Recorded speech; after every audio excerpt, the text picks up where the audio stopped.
Welcome to the Woodrow Wilson Center. And I didn't give the proper introduction yesterday to the Wilson Center. What we are the United States Memorial to President Wilson. Other presidents got marble or a walking area like Roosevelt did. Wilson, as the United States' only president with a PhD, got a research institution to encourage dialogue among the scholarly and policy communities, which is what we do in the Canadian context. We try to bring issues of Canadian-American interest to the Wilson Center, to the community in Washington, and we also do programs in Canada where we try to bring an American point of view to the bilateral relationship, which is kind of what the American Journal of American Review of Canadian Studies brings an American point to the bilateral relationship. There are copies of the journal from our conference in 2002, which came out in the American Review of Canadian Studies in 2003. Please help yourself to them if you'd like. There's other publications out there as well, including our One Issue, Two Voices series. We take one issue and look at it from both sides of the border. Our next one is on intelligence sharing. So those of you who have been following the Aurora case, it follows up on that. I'd also like to introduce John Purdy, who's here, John in the back of the room is the new editor of the American Review of Canadian Studies. We're pleased to have him with us for this conference. We will break after the second panel. We were running a little bit behind. We have a cushion at the other end, so that's fine. We don't want to tire you folks out. We are recording in the back of the room. It's not being webcast live, but it is being archived. So authors and anyone else who wants to go back and look at it will be posted on the web soon. And if you'd like any of the materials, like to be on our mailing list, like some of the materials that David Archibald has for Access, the Association for Canadian Studies in the United States, his card is out there, and there are other materials as well. Monroe, did you want to? Monroe Gills here is my co-editor for this special issue of the American Review of Canadian Studies.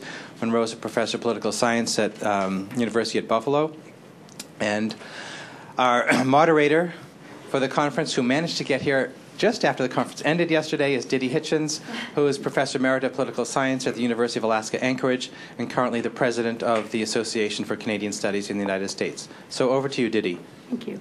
I'm very glad to be here today. I do apologize. The fog prevented me from getting into National yesterday. I was prepared to be here. I'm very sad not to, especially since I actually got up at 4:30 a.m. to get here and then sat around airports all day. But I'm very grateful to David Archibald, the Executive Director of Access, for having, I am told, most admirably sat in for me yesterday. Thank you. Just very briefly, the Association for Canadian Studies in the U.S., which I have the honor and privilege to currently serve as their president for 2 years. The Association for Canadian Studies in the U.S. is a multidisciplinary association of approximately 800 members, both individual and institutional. It was founded in 1971, and its purpose is to promote interest in Canada and the Canada-United relationship, as well as to encourage research, teaching, and other scholarly activities on Canada by academics in the United States.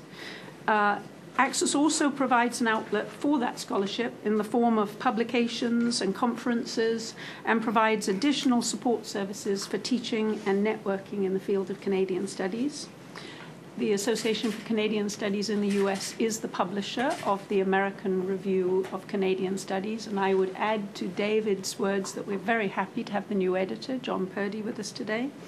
ARCS is a quarterly peer-reviewed journal that seeks to examine Canada and the Canadian point of view from an American perspective. In 1997, Access, the Association for Canadian Studies in the U.S., established the Thomas O. Enders Endowment in honor of former U.S. Ambassador to Canada and Assistant Secretary of State for Inter-American Affairs, Tom Enders. The endowment supports advanced scholarship on Canada-U.S. relations by finding a senior scholar to pursue research each year at either McGill or the University of Montreal. If it's an appointment in Montreal, then it's a joint appointment between the two institutions, or in each on the off year at the University of Calgary. So it alternates the our Enders scholar. And nowadays we work with the Fulbright, US-Canada Fulbright, to select and to support that scholar. I'm very, very happy. Every 2 years, Access publishes a special Enders theme issue of the American Review of Canadian Studies, as David said, which addresses the state of the Canada-U.S. relationship. Inviting the Wilson Center invites and works with Access to invite leading scholars, and so I'm very happy to be here this morning to be involved in this. I'm just sorry that I missed yesterday afternoon. We're going to begin this morning with a focus on immigration, and the paper that will be given is Comparing Immigrant Settlement Policy in Canada and the United States. The author for the paper is Ron Schmidt, who is with the Department of Political Science at California State University at Long Beach. And the discussant for this paper will be Margie McHugh, who is co-director of the National Center on Immigrant Integration Policy at the Migration Policy Institute. Ron. Thank you, Didi. I really appreciate having this opportunity to present this research. What this is the beginning steps of what I envision to be a long-term research project involving a comparative public policy study with probably 4 countries before it's finished. But last fall, I had the opportunity to spend 5 months in Montreal as a Fulbright scholar, and took the opportunity to begin this comparative public policy research while I was there. And so what I'm presenting today is the first step of what will hopefully eventually be a book. What I'm studying is immigrant settlement policy in Canada and the United States, and I'd like to begin by distinguishing immigrant settlement policy from immigration policy. Immigration policy, as I conceive it, has to do with gatekeeping issues of how many people should be admitted to a country, what characteristics they should have, what the procedure should be under which they're admitted to a country. That's not what I'm studying. What I am studying is the degree to which countries try to help immigrants settle into their new environment. And so what I'm doing here is comparing the United States and Canada. Why is immigrant settlement policy important? It seems to me that today, in this country and in Canada, it's not too difficult to answer that question. We have, in the U.S., the largest number of immigrants in the country's history, and more than 12% of the population, according to the 2005 census study. And in Canada, an even higher proportion of the population is people born outside of Canada. So this is something that is happening all over the world. The international migration phenomenon is something that is occurring worldwide, but in these 2 particular countries, these are especially important immigrant-receiving countries. And that's one reason why I think it's important to study the U.S. and Canada. Not only are we neighbors, but both of our countries have long-standing traditions of seeing themselves as immigrant-receiving countries, and both of them have, in the past several decades, experienced high levels of immigration. And at the same time, we share these similarities and we share a border. At the same time, we also have significant historical and political similarities and differences. And I won't go into the details here, but I've sketched some of them in the paper. But they are, I think, they make for an interesting comparison. So what I'm trying to do here is to make sense of how these 2 countries are approaching the question of immigrant settlement, and then from that I will try to draw some conclusions about how we might explain those. I begin with an analytical framework. Whoops. There we go. I begin with an analytical framework because it seems to me it's important to have articulated points of comparison if you're going to actually make sense of doing a comparative public policy study. What I focus on in my analysis is 3 points of comparison. The first I call dimensions of immigrant settlement, which I'll explain in a moment. A second is modes of immigrant integration as policy aims. And the third is modes of policy intervention, and I'll articulate those now. When I talk about dimensions of immigrant adaptation, What I mean is, it seems to me that immigrants, at the very least, have to somehow come to terms with 4 aspects of the new society they're coming into. Economically, they have to find a way to sustain themselves. They have to find a way to make a living, to put it bluntly. By socially, I mean that immigrants have to find a way to adapt to become part of existing social networks, become part of communities. They have to find ways of interacting with other people in their new setting. And that could either be old networks they become part of or new networks that are established in immigrant communities. Third, they have to come to terms with the culture or cultures of the society to which they have entered. And that includes things like language, like popular culture, like ways of behaving, dressing, and so on. And finally, immigrants have to come to terms with the political system of the country in which they now reside, either by becoming members, by becoming citizens of that country, or in some other way. So the question that I ask is, to what degree does the immigrant settlement policy or policy approach of a particular country try to deal with either one or all or some number in between of those particular dimensions? My second point of comparison has to do with the policy aims. How does the country in its policy approach want new immigrants to adapt to their new country? As I see it, there are 4 primary ways in which this is done. First, there is assimilation. Assimilation essentially means that the immigrant becomes part of the host society in the sense that they melt into that society. In other words, the idea is you give up your cultural difference, you basically become like, in cultural ways, the dominant culture or cultures of the society in which you are integrating. Secondly, there is pluralist integration. Pluralist integration, as I conceive it, means that the immigrant is integrated into the society but is encouraged to retain part or aspects of their cultural heritage as a way of facilitating adaptation. And this is, well, we'll talk about that more, but this is, I think, the predominant approach of Canada. A third approach is segregation.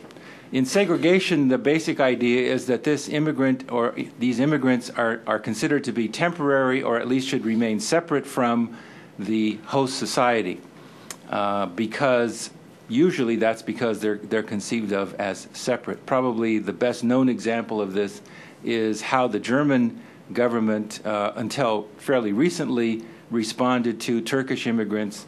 The idea was that even though Turkish immigrants had been part of the German economy for some time, they weren't really expected to integrate, but really were to remain separate. Another example would be refugee camps from particular disasters, political or otherwise, in neighboring countries. And the fourth is transnational.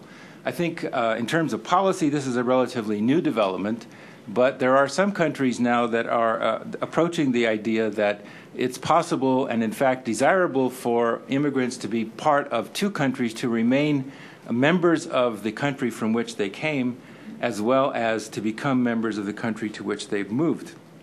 This is one aspect of globalization that is becoming more discussed. Whether it's becoming policy remains to be seen. So far, I've seen evidence that it is a policy approach of sending countries, of certain sending countries, who want to retain the membership of their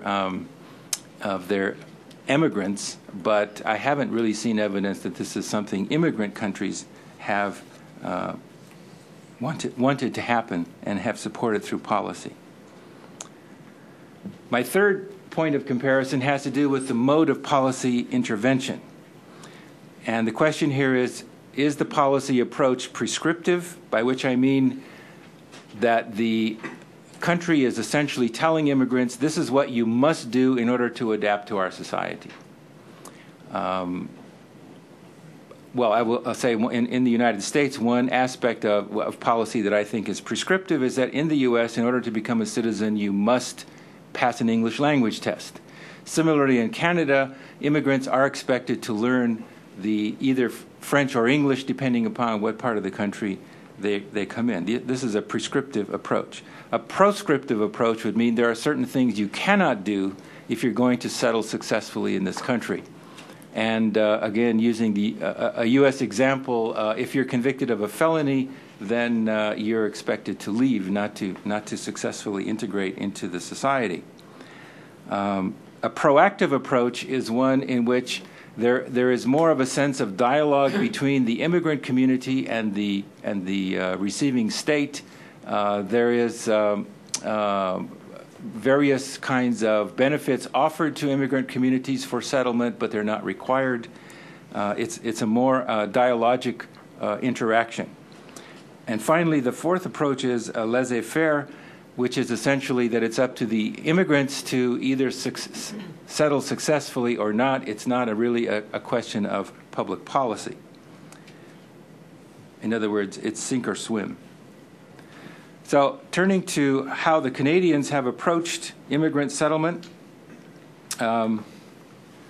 basically, I think if you look at the media in Canada, if you look at public opinion polls, if you look at government policy, Canadians generally have a positive discourse on migration. This is something that came up in our discussion yesterday. But the Canadians decided some time ago, a couple of decades ago, and even more so in the last decade, that they need immigrants. Canada needs immigrants in order to remain and become an even more successful society. And I think the predominant rationale for this is that Canada is experiencing a labor shortage, and this is particularly of interest as the population ages and as the life expectancy grows longer and longer. The question that many middle-aged Canadians have faced is how am I going to be supported in my old age if we do not have sufficient numbers of people in the workforce? I think that's been a kind of dominant motif. And so as a result of that, both of the leading political parties, the Liberal Party and the Conservative Party in Canada, have been very pro-immigration. And I think that the media and public opinion have both supported that approach as well. So that the dialogue, the general discourse, I'm going to have to speed up, the general discourse in Canada is a positive and warm one. If you look at the Canadian government approach to immigrant settlement, the striking thing to an American is there is an articulated, rational, and relatively comprehensive policy of immigrant settlement in Canada. If you go to the CIC, that's Citizenship Immigration Canada website, they list a series of policies, and these policies are in fact being implemented, although virtually everyone associated with them complains they're not properly funded, but it does exist as a policy approach. There is language training, there is immigrant settlement and assistance programs. There's a host program where Canadians who are already Canadian citizens volunteer to become hosts for immigrants, and they are trained to do so and help integrate to put immigrants in touch with social networks and so on. And there's a refugee program and services. Indirectly, Canada also has a relatively robust welfare state, has a multicultural policy, it has an anti-racism policy, all of which are indirectly or directly supportive of helping immigrants get settled in what I take to be a proactive way. The basic policy structure of Canada's approach is essentially the federalist system in which the national government is involved, provincial governments, local governments, and NGOs. In fact, at the city level, I think approximately 80% of immigrants in Canada live in 3 cities.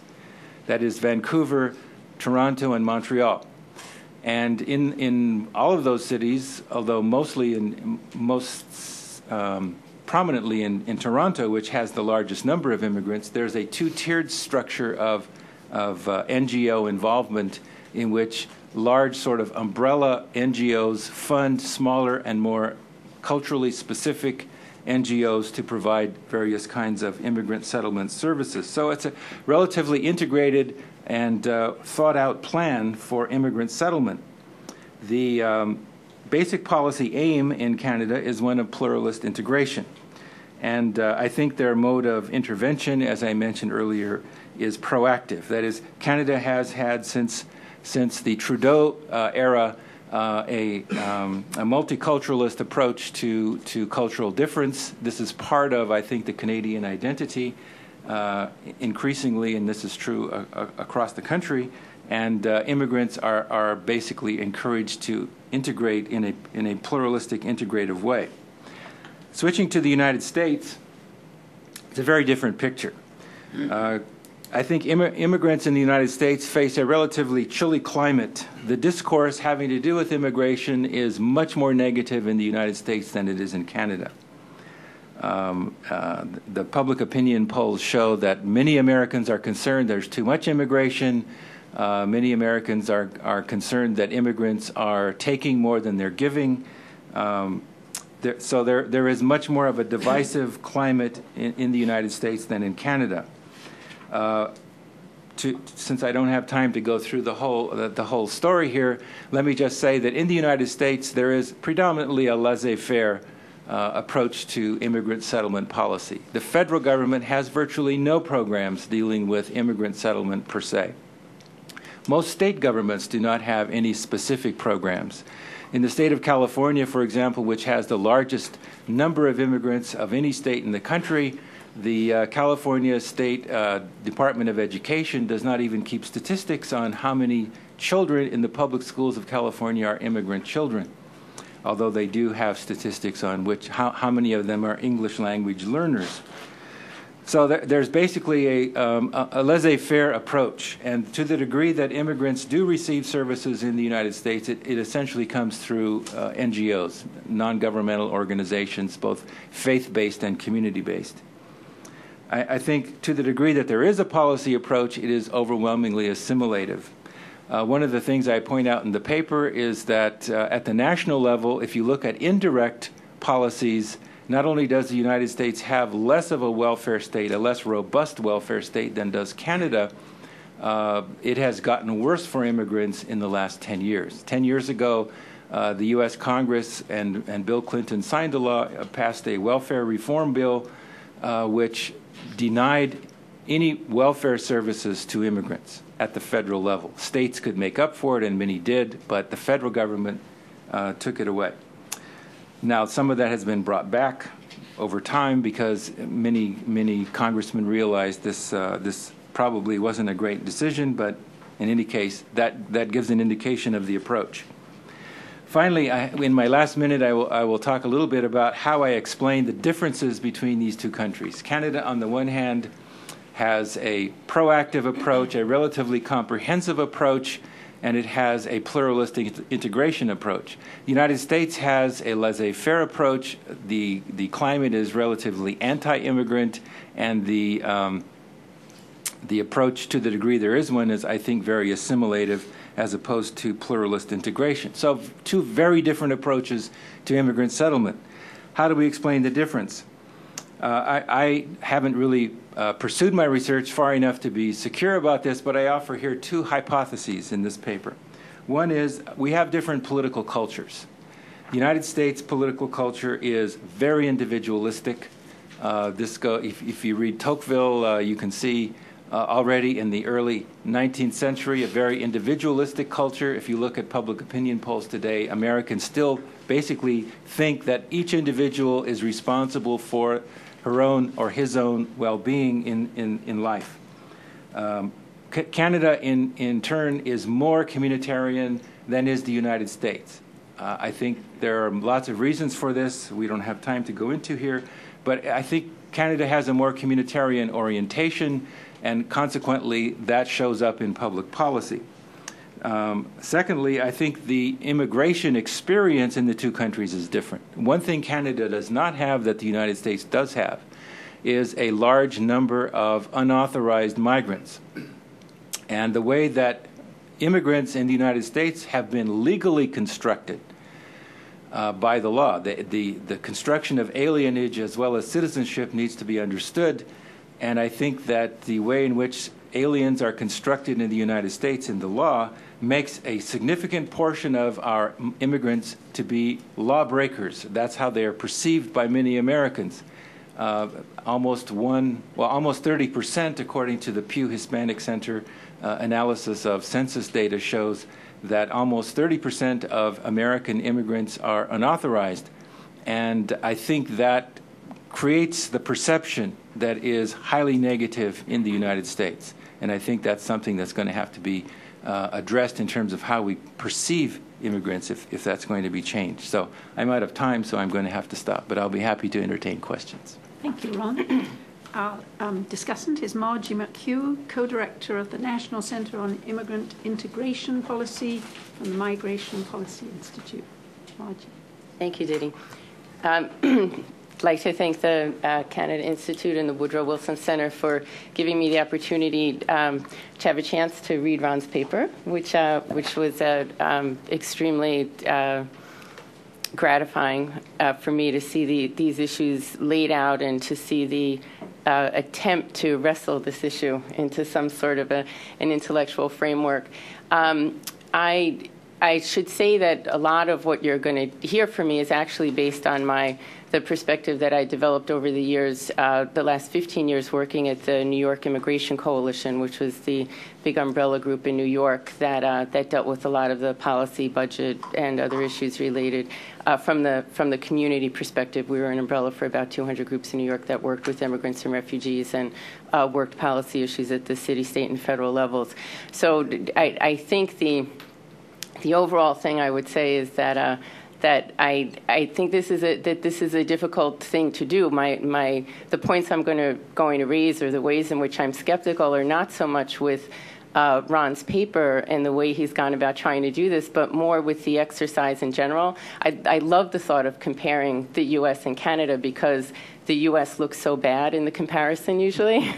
And of course, as someone who cares so deeply about immigrant integration issues, I feel like that really helps our cause. But on the other hand, I'm not so sure that that there's a way to do this that's fair, partly because it's so hard to get a grasp on what's actually happening at the city, state, and local levels, particularly in the U.S. and perhaps just as much so in Canada, and also because there's a little bit of an apples and oranges issue, I think, particularly comparing the responses at the federal level.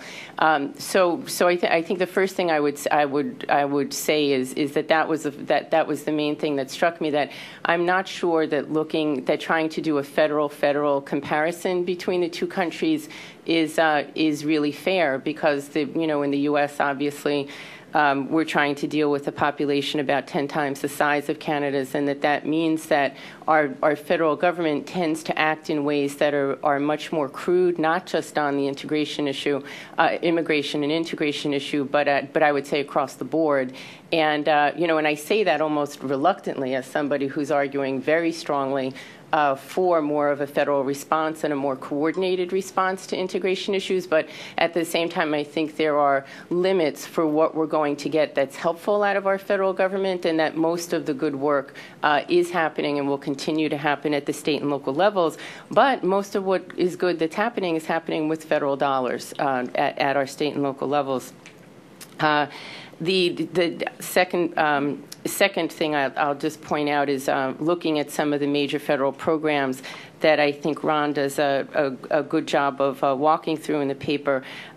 Just a quick point that on welfare, which is the welfare reform, we're now at the 10-year anniversary here in the U.S. of having made some major reforms to our basic welfare programs.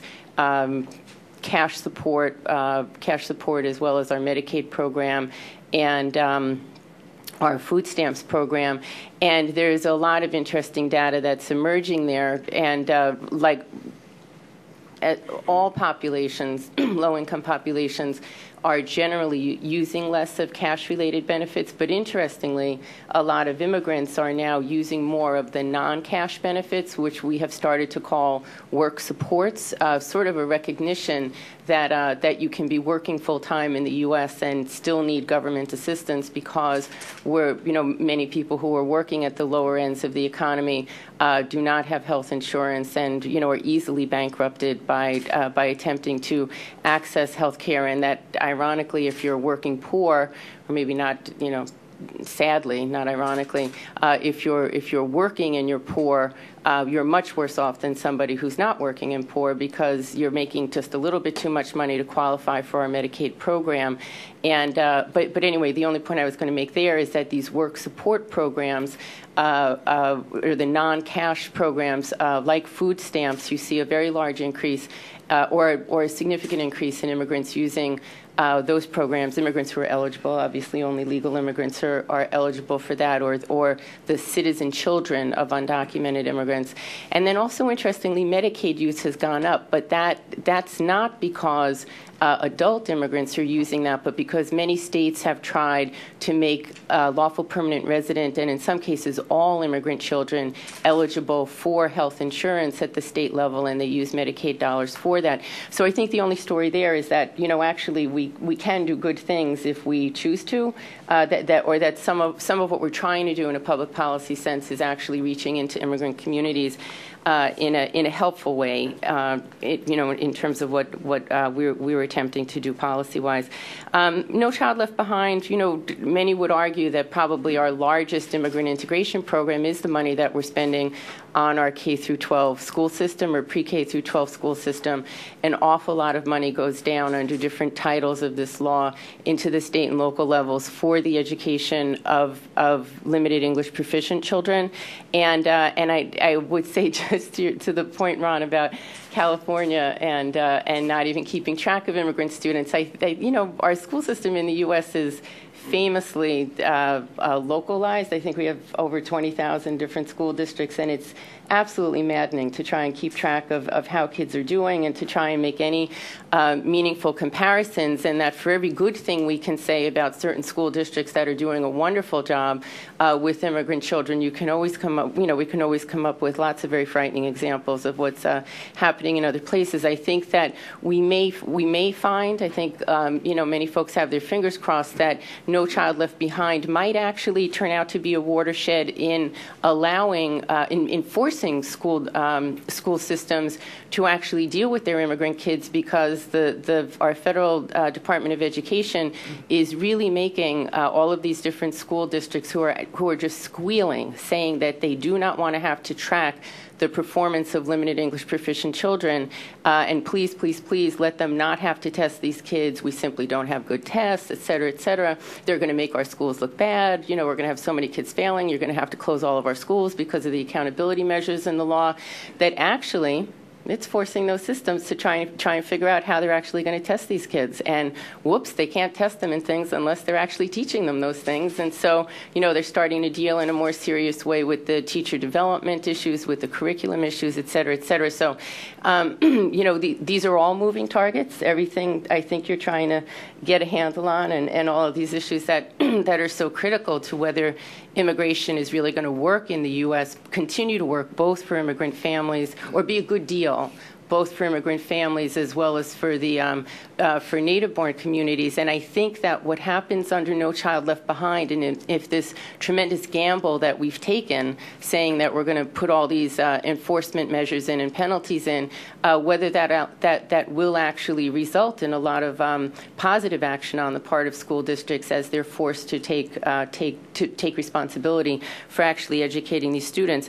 As someone who worked at the local level for so many years, obviously, we should have had a lot more money in the law to deal with these things. We need to take a whole bunch of policy issues more seriously. But I think the fact that that the districts are now so frightened about the accountability measures means that we now have an army of people that are concerned about getting what we need to actually make the law work.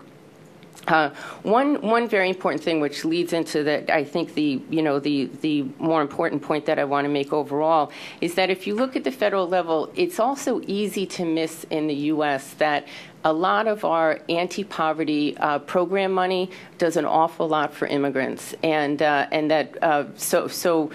again, looking at it from the local perspective, our best programs, or our most important money for dealing with immigrants in a place like New York, came through something that many of you have probably never heard of: community service block grants and community development block grant money. This is billions of dollars that comes down from the federal government to address issues of low-income communities and low-income families. And we have community boards all across the city like New York that actually hear testimony from people in the community every 3 years about what the needs are for poor people. And the money then goes in via either a large RFP process, request for proposals process, or in each local district, or some overall city money. And that this funds everything from meals for the elderly, whether it's culturally specific, Korean food, Chinese food, Dominican food, lots of preschool and after school programs for kids, legal services for immigrants, ESL classes. All of these things are benefiting immigrants, and it's a very difficult thing to get your arms around. That in a place like New York, we would have to say that we have tens of millions of dollars flowing into services that are tailored to immigrants, but you'd never know that looking at any of this from the federal level, because it doesn't say immigrant on the funding stream. Similarly, then, if you pull back to look at most of our state programs, whether it's funding for HIV/AIDS services, mental health services, all sorts of things that we have very large funding streams for, there are either carve-outs or very specific program initiatives in each of those that are targeted towards serving immigrants. So I think it's really hard to wrestle this one to the ground and figure out what we're really doing in the U.S. When it comes to immigrant integration, because we don't call it that, or it's not called immigrant funding streams, or each dollar that's finding its way into services for immigrants. Just isn't named that. So I think that's that's one of the things that makes the U.S. look a lot worse than I think it really is on these issues, and that my impression, at least from talking to many colleagues up in Canada, is that even though they feel that the country has the gold standard on rhetoric for immigrant integration, and that's really helpful if you're working at the local level to have that kind of political leadership and to have that sort of tone. I feel like we sound an awful lot alike when we get together about how we wish there was more money for services and how difficult it is to do this at the local level, but how all of us were, getting different funding streams and getting different policy adjustments that were really helping us to make the change. I still have a minute. Great. So the only other thing I wanted to say, and I feel like this is almost even more impossible to take on, Ron, but I feel like one of the newest and most I don't know, frightening maybe goes a little overboard, but a really big new factor in immigrant integration in the U.S. is what are state and local police and enforcement agencies and government entities doing in terms of trying to now, because they're so frustrated with the federal government not taking on the issue of illegal immigration, that we had 570 bills in state legislatures last year where these legislatures were trying to do their own thing on immigration, and we had several hundred ordinances from local villages, town councils, county governments, many of them pretty severe, trying to institute their own new penalties to try and regulate immigrant settlement in their communities, and that this really could have, I think, the most profound impact on what happens locally. Some entities are obviously trying to be more generous and be more welcoming, but the fact that we really have had I think a major breakdown in the idea that the federal government is really regulating immigration, and that the states and localities are just kind of dealing with making it work. That the states and localities are really essentially saying, well, if you're not going to legislate on this, we will, because we're pretty tired of it. And that I think that when you have local police departments saying, we're going to now play the role of the INS, that's really a major major factor in the integration climate locally. And I think that maybe maybe this will start to go in a different direction if we have a major immigration reform this year that convinces the country that the federal government is taking back control of that. But I think if not, that this might emerge as one of the, the biggest issues that sort of cuts across and undermines everything that might have been happening at the state and local level because these new enforcement measures will create such a chill. Thank you, Margie. I think it's appropriate for us to embrace the audience here at this point, and then we'll let Ron respond both to Margie and to other points as he chooses. Yes. Hi, Jim McHugh, Center for North American Studies at American University. I have a comment and a question. The comment is that I think, Ron Schmidt, you're absolutely right about looking at political culture as a source of explanation for differences. But I would, and I would also say that there is a difference. I study political philosophy, and there is a difference between the communitarian and the libertarian emphases in the United States and Canada. However, I would also caution you to be very careful that there often tends to be an exaggeration of those differences as well. And Margie McHugh was just mentioning, the level of rhetoric. And I think one has to be very careful that the extent of communitarianism or the lack of classic liberal values in Canada is often more a subject of political rhetoric, especially tied into what I've called negative nationalism, i.e., what makes us Canadians because we're not Americans. Therefore, if we've identified as Americans as X, we must be Y. They say huh, we say A. This sort of thing. So, yeah, I think that is a source of those differences, but also it may be a source of similarities too. So one needs to be careful. And my question, therefore, following up, and it's kind of related, is that one feature of the Canadian immigration system that a lot of people in the United States have noted is the point system. The system that says, oh, we welcome everyone, but we especially welcome people who bring in money, skills, et cetera. Now, that's certainly also kind of true in the United States, but it's certainly taken on a very interesting dimension in Canada. So just wondering if you want to comment on that.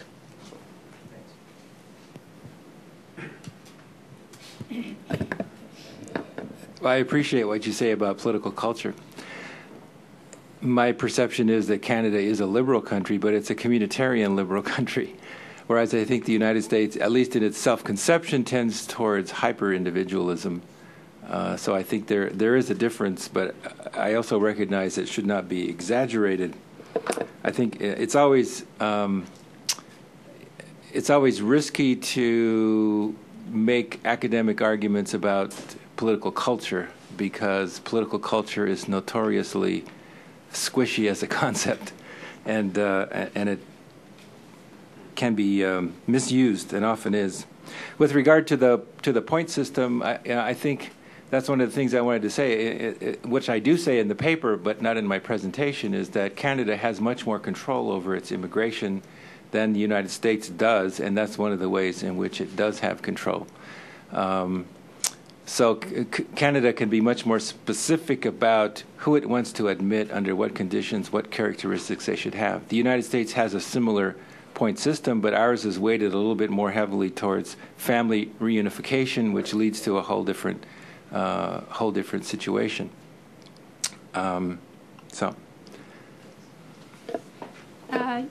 Yes. Yes. Oh, I'm sorry. My apologies. Ron, I really love the way that you set out your argument. It's in terms of research. That's something I'm gonna have to pass on to my students because it's very clear and everything. I'm just wondering where you want to go with this, because it seems at this point you have worked on your independent variables, right? Mm-hmm. And as you mentioned, you just started a new project. So do you want to use these to measure some dependent variables? I had like a couple in mind. Would be our policies better in Canada and the U.S. at retaining immigrants? I think that you could use your framework to measure, or measuring some type of social, economic success. Those are just a couple of things that come to mind.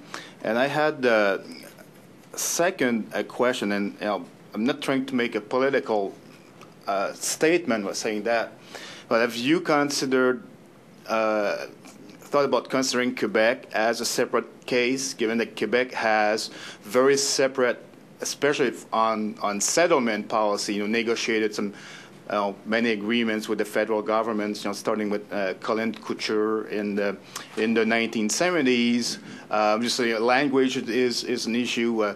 Prime Minister Harper even admitted that Quebec represents a nation, which are things that go into your own framework. So that's my second question. So did you consider Quebec as being maybe a separate case? Thank you, Eric. In answer to your second question, yes, I have. I do think Quebec has to be considered to some degree separately. It's a complex arrangement between the Canadian federal government and Quebec when it comes to immigrant settlement.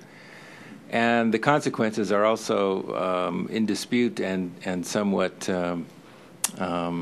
unresolved, I would say. So I'm hoping to, in fact, in my paper I do mention Quebec has a somewhat different approach to immigrant settlement. There's more involvement by the provincial government, and I think somewhat less funding of NGOs is my perception in Quebec. So I do think that has to be looked at separately. You're right. Your first question about the dependent variables was a question I was hoping no one would ask, but you did. Sorry about that. That's okay. This research really is at its beginning stage, and my own I haven't yet resolved the question of where I'm going to go from here, because I'm going to go in one of two directions. One would be to articulate and then try to measure the dependent variables.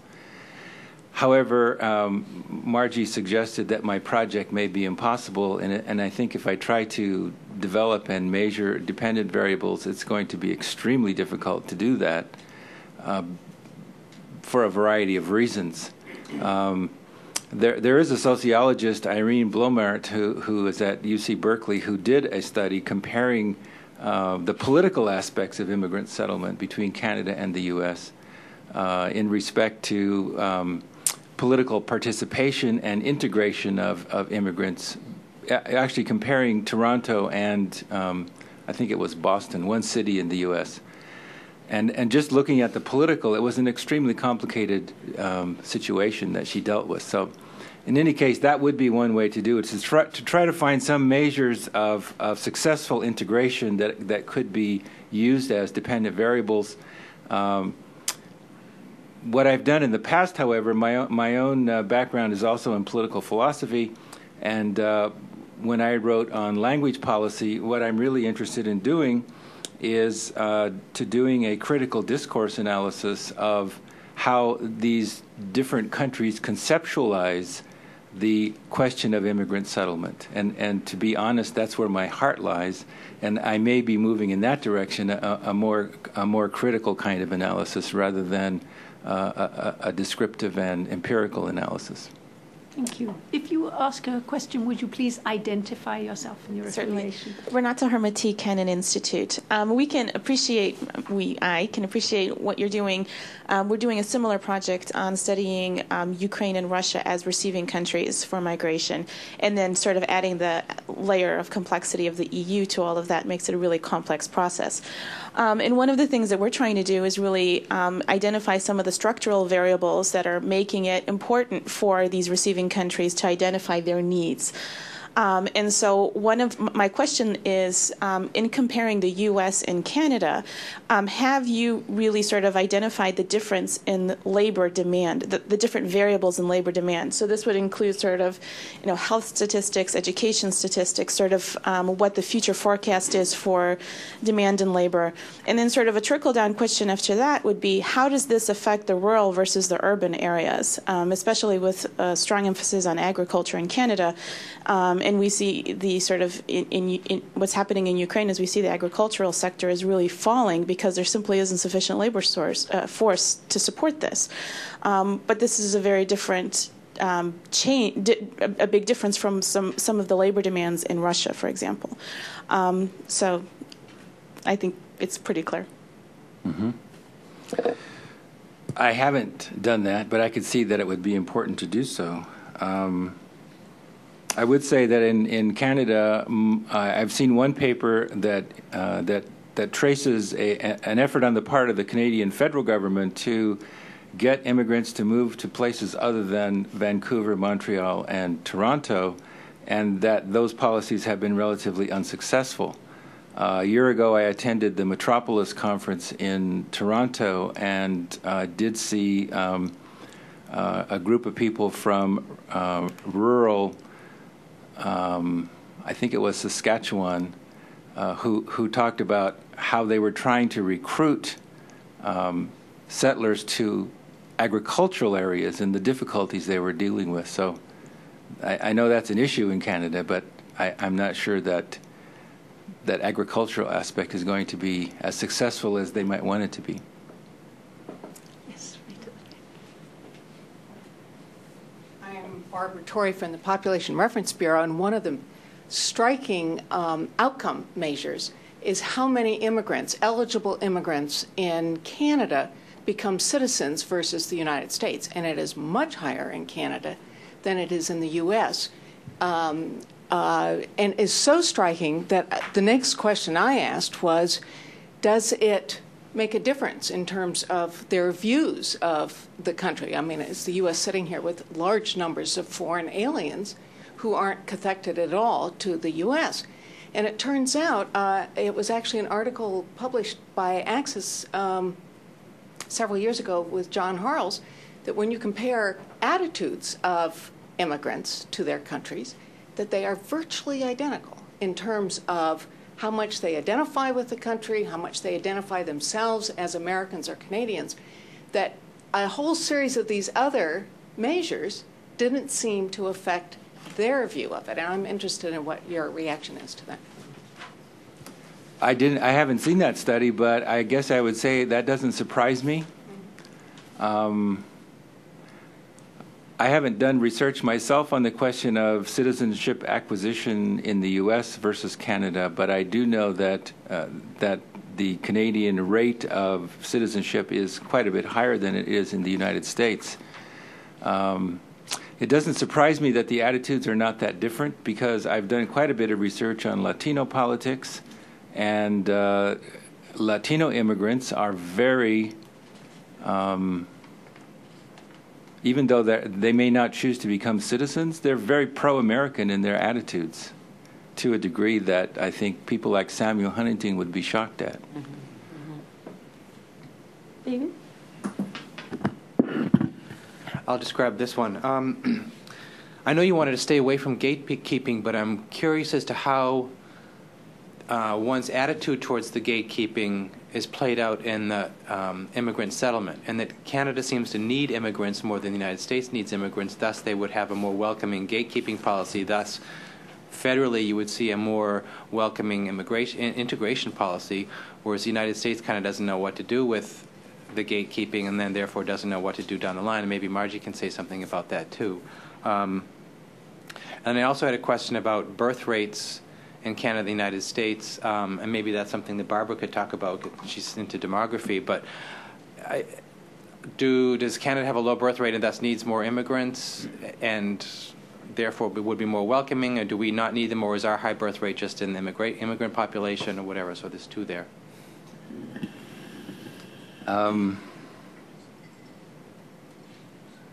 Well, part of the reason I talked about the different situation in Canada and the U.S. versus what kinds of immigrants we have, and the fact that Canada does not have a large population of unauthorized immigrants, I think I would agree with you. I think the gatekeeping issues are very important in terms of as independent variables affecting attitudes towards immigration and the whole discourse of immigration. I think the United States is a very complex question, having to do with the relationship between public attitudes toward immigration and the actual facts of immigration. I think that in the United States, there is a lot of public misunderstanding about the degree to which immigrants successfully do integrate, and the ways in which immigrants contribute to American society. I think Canadians, my view of just reading the media discourse and letters to the editor and so on, is that in Canada they have a much clearer and somewhat simpler picture of immigration. I think in the United States there's a very difficult and unresolved issue as to what we really mean by border control. I think the United States is, I don't know how to put it, bipolar when it comes to international migration. In that we have a very large population of undocumented or unauthorized immigrants, and I think that Americans are very upset about this. At least right now they are. They're not always, but right now they are. At the same time, I think Americans refuse or are simply unaware of the degree to which those individuals are contributing to the way of life that has evolved in the United States. I think that if the border were in fact sealed off, a lot of Americans would be dismayed at the results. But that's something that I can't deal with in this paper. But I think that's something that has to be addressed. And your second question, I forgot. Low birth rates. Low birth rates. I actually don't have any data on that, so maybe Barbara does. I don't know. Well, I think that the Canadian low birth rate means that Canada's population is actually going to start to decline even with immigration. Right. In about 2035, I think. And so it's the immigration itself that is keeping it positive as of now. If there was no immigration, there would actually be the decline in Canada's population would begin sooner. Immigrants in both countries have higher birth rates than they do than the native-born population, but the second generation has lower. And that's particularly true in Canada. So it only gives you a one-time increase in your population. Sure. I think the only additional point I'd make to what Ron already said to the first question you had is that I think that the gatekeeping question is obviously not just one about what's happened on illegal immigration in the U.S., but also the points you make about that the Canadian system has more of a rationale in the public's mind than it does here in the U.S. And so I think that the integration and immigration debates are almost impossible to pull apart, partly because in the U.S. because the pushback on illegal immigration is very often, at least according to a lot of the public opinion polling, that people feel like there's not a plan, there's not a real reason for having these high rates of immigration, and the government isn't doing anything to really make it work in local communities. That's a pushback not on illegal immigration, but on legal immigration. And then it's expressed in not allowing the country to do what it needs to do for the regular routine gatekeeping, which gives us the huge illegal immigrant population, and that sort of stops dead, any of the progress we need to make on the legal immigration debate. So I think that, what we're seeing right now actually is a lot of interest in trying to wrap some of the integration issues into the new bill that'll be coming out of the Senate, because the Democrats in particular are very worried about addressing numbers without addressing local impact. But that I think that most people in the policy world are saying, well, gatekeeping right now in the U.S. means dealing with the illegal immigration debate, but we all know we're in for another major immigration debate probably within the next 5 years about the legal immigration system, because like most other Western industrialized countries, or we have our date with our demographic destiny is about a year away when the baby boom generation starts retiring, and so people are going to have to get religion pretty quickly about why we need immigration, who's going to take care of them in their old age, who's going to pay for Social Security. So I think that that we'll have this sort of sequential debate if we can just get through the illegal immigration one right now, but that the gatekeeping issue is, I think, impossible. We can't do the gatekeeping because we haven't been doing the integration, and that we'll do the gatekeeping probably in two parts. the illegal piece first, and then the why do we even have this policy. I know there are several more questions, and we did begin this session a little late, so we will run to accommodate the questions. Scotty Greenwood. Thank you so much. Thank you, Wilson Center and Access. What a great discussion. I'm Scotty Greenwood with Canadian American Business Council, and I want to tell you I think this is an enormously important conversation, and for very practical reasons in Washington, we're in the business community, we're talking about North American competitiveness in the future, and the business model at the moment is assumes a fairly seamless operation, at least between Canada and the United States, leaving aside Mexico for a second. But the disconnect is increasingly the relationship, the Canada-U.S. relationship in the U.S. government is being managed at the Department of Homeland Security. And so border management issues, which are underneath of them, are based on whether or not the United States trusts Canada's immigration policies, really, are enormously important to the way business operates, and therefore to our way of life and our prosperity in the future. And so I would just encourage the scholars in the room, and Ron, you said you made the mistake of saying you were early in the stages of your work. I would say that it would be enormously valuable to the business community to try to get scholars to help guide us on if we're going to behave as a trading bloc, and if we're going to be competitive as North America vis-a-vis our competitors around the world, how do we get a handle on the two policies in Canada and the United States? And a practical example of that is even in the energy sector. I know Tristan's here from the province of Alberta. If we're going to get as much oil as we can out of the oil sands of Alberta, there's a labor mobility issue there that's pretty fundamental, and that's all fundamental also to our economic well-being and way of life. So I just want to say it's important, and I think that there's a practical application to the work here and a lot of unanswered questions. Thanks. Could I just add one thing? Last year when I was in Canada, in Montreal for 5 months, we came home for Thanksgiving vacation, and we were going through U.S. Customs in the Montreal airport, and an American immigration person asked what I was doing in Canada. I said I was studying immigration in Canada, and she shook her head and said, "These Canadians, they'll admit anybody." So that was it. That was part of the disconnect between. Right. She was expressing her dismay at Canadian immigration policy. Yeah. I think there was another question here. Yes. Sandra Pandey from the Canadian Embassy. One of the criticisms on the Canadian immigration policy and immigration settlement policy has to do with the difficulties in getting the foreign education credentials and professional accreditation process for the immigrants. Could you, both of you, comment on the comparison between the two countries in that respect? This is something I'm quite interested in because I know this is a major issue in Canada. It's also a major issue in the United States. The difference is that the Canadians acknowledge it, talk about it, and are trying to figure out a way to deal with it.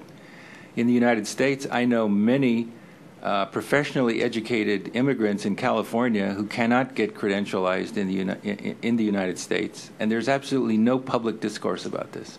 So I think, to my way of thinking, that's a major problem in the United States that needs to be addressed, and it isn't being addressed. Archie?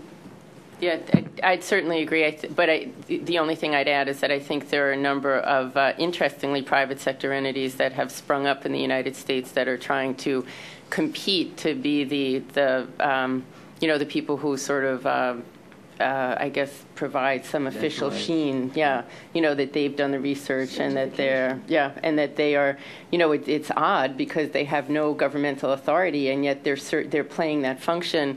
In many ways for many businesses who are desperate to be able to hire these folks. And I actually think that some local universities are also trying to create certification programs, particularly in the healthcare field, where there's new work trying to do an analysis of, well, what does this person have in addition to what we require for a certification at a certain level, but what might the very particular hole be in their certification that's expected here in the U.S. But the main place where I see the activity in that is really either private sector or in some of the academic institutions that have a very close tie between, for example, the healthcare field in a particular city and the city university system that's producing its workers. But it's absolutely true that there's no public discourse really about it in the U.S. Yes.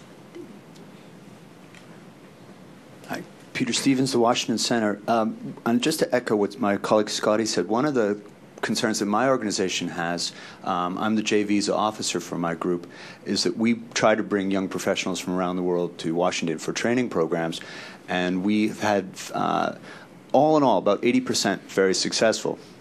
But there are certain regions where we have zero success. And one of them, surprisingly, is the former Soviet Union. Russia, principally Siberia, which you would think would be a natural fit in terms of some of the skill sets that these young professionals have. Now, in the legislation that's going to be rolling out of the Hill sometime the next year, are there going to be discussions about how to capture these young professionals from other areas of the globe and bring them to North America to aid in our competitive strategy? You want to speak to that? I don't know the answer. I would say I doubt it. Sorry, honestly, I think that most of the, the unions are newly empowered with the, the Democratic majorities, and that they tend to have a, tend to be pretty much against a lot of the programs that explicitly bring in workers, and they're going to be a very big piece of a lot of the negotiating around the bills. So I think that the best we'll probably do is some minor fixes around the actual cap and the weight, in very broad terms on the business side, and that issues like that are not, I think they're not going to really become part of the public discourse until we start to deal with the baby boom generation retiring. And then I think you'll see a lot more, I hope, I think we're going to have to see a lot more activity. And, the other issue there also is keeping foreign students that we're bringing in. We're allowing a lot of foreign students to come in, and increasingly we have a lot of competition from the EU in that regard. There are many, many more PhD programs now that are up and running over in the EU, working with foreign students and keeping people who have excellent skills in the sciences there. It's become an increasingly large concern for U.S. universities, and the fact that many of the students we used to have are able to make more money now back in India or China, setting up their own businesses. And so I think that you'll see hopefully we'll see more of a dialogue, not just about how to bring some of the highly skilled workers here, but also how to keep the foreign students that we're educating here in the U.S., because we never thought we would have a problem doing that.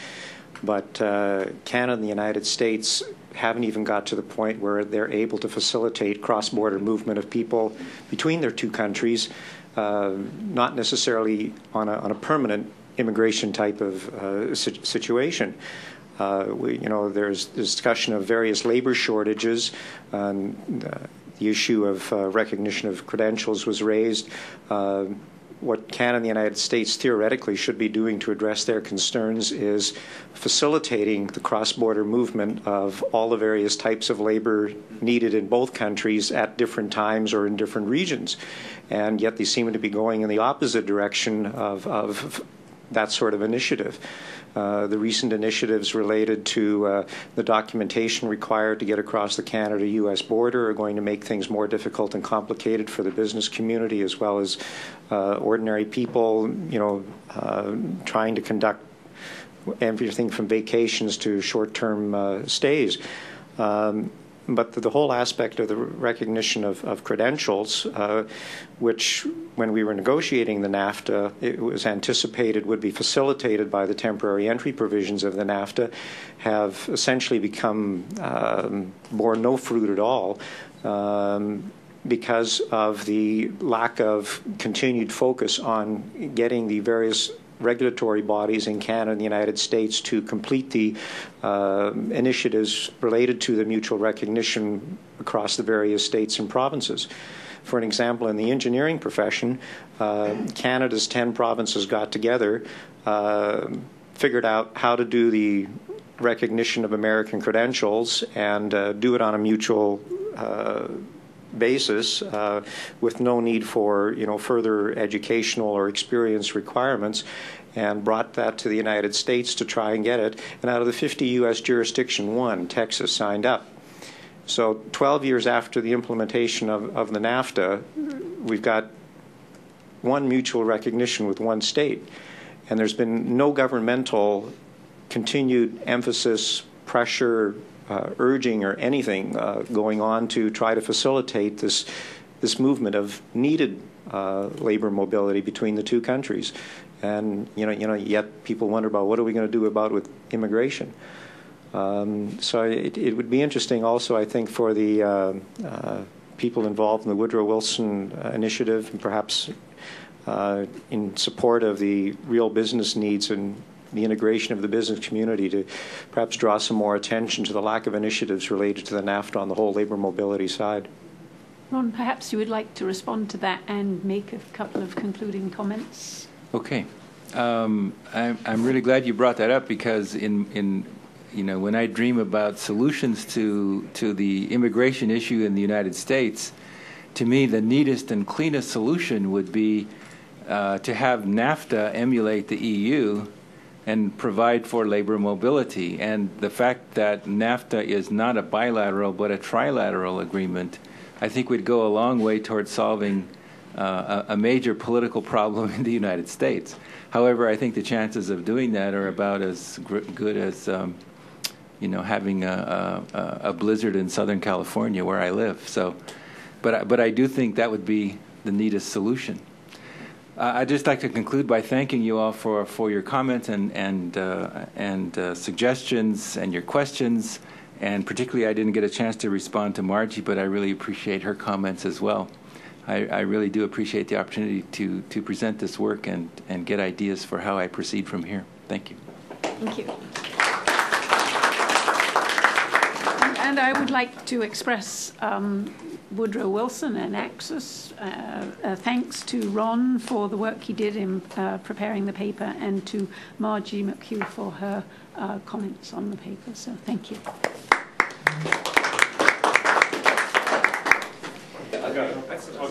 Please take your seats. I did want to mention, in conjunction with the last panel, that we did a program last year on education and immigrant integration in Canada and the United States, and Margie McHugh did participate in that panel. The summary of that program is available outside in this booklet if you'd like to pick that up on your way out. And with that, I'll turn it over to Didi. Our second session this morning, the topic is energy. The paper will be presented by Joe Dukert, North American Energy 2000 to 2007. What a difference those years make. Our discussant who will follow is Gerald Beyer. I will introduce him a little later. Joe Dukert is an independent energy consultant. Thank you. I'm very grateful to the Wilson Center for giving me this opportunity. I'm frankly perplexed as to how I can possibly condense what I'd like to say and what I say in my paper into the time. For that reason, I hope, David, it might be possible to make the drafts available more generally. I'm perfectly willing to have mine made available for comment, because I seek comment. I have only one visual aid. It's this book entitled Convergence and Divergence in North America, Canada and the United States. Looks like an excellent volume. It's the kind of volume I would buy, even though it's also available on CD-ROM. I probably will buy the CD-ROM and get a copy of this anyway. But I point out it's about 750 pages, 61 papers, not a single one about the energy relationship between Canada and the United States. Canada, the United States, and Mexico are really a wonderful continental market for energy. It's based on contiguity, complementarity, and cooperation. and it's especially important in oil, natural gas, and electricity.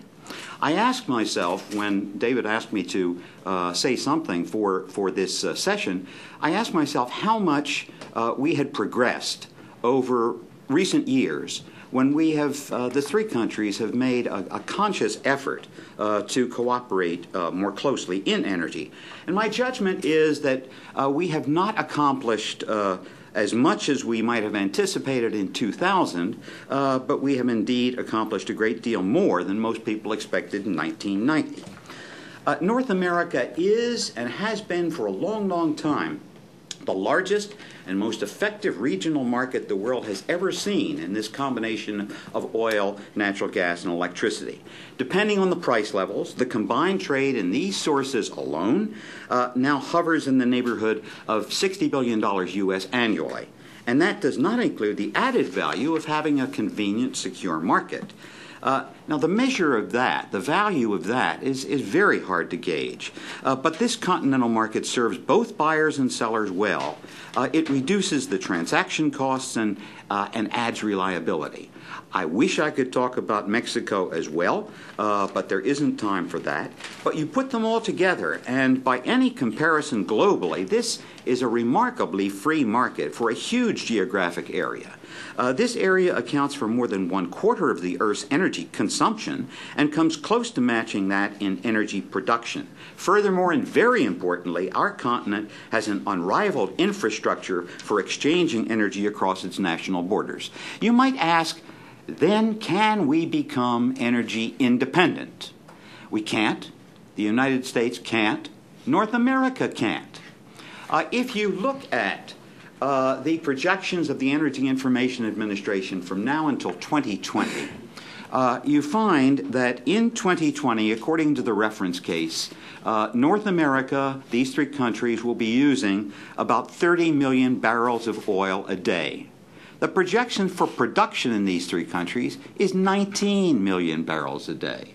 Now, I hope that we can increase efficiency. I think that there are ways that we can do this, but we're not going to close that kind of gap in this short time. Nevertheless, I think we ought to examine what has contributed to this energy interdependence, because it is mutually beneficial. I think that most of the contribution has been made by the private sector, but the private sector could not have done as much as it has without the intervention of government, particularly through NAFTA, which had a very important Chapter 9 on energy, the North American Energy Working Group, which was established in 2001. I'll say a little bit about that. And more recently, the Security and Prosperity Partnership, which covers not just energy, but a number of other areas in which Canada and the United States are trying to cooperate more closely. Let's start with my unsuccessful effort to try to demonstrate this with statistics. I looked back to the time that NAWEG, the North American Energy Working Group, started. I looked back to the time NAFTA came into effect.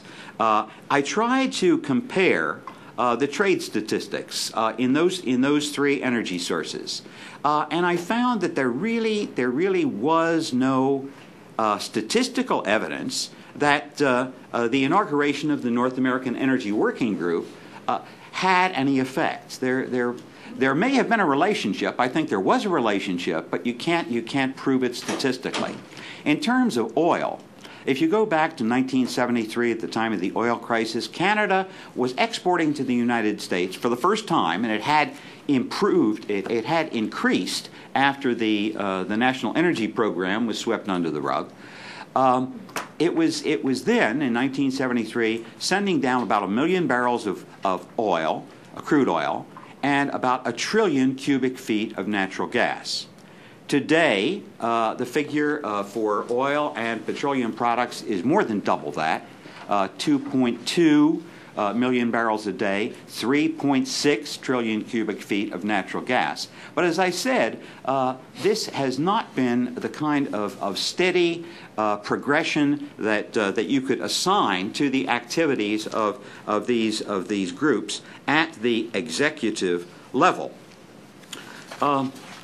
In the case of electricity, we find, as a matter of fact, that the electricity trade has not increased.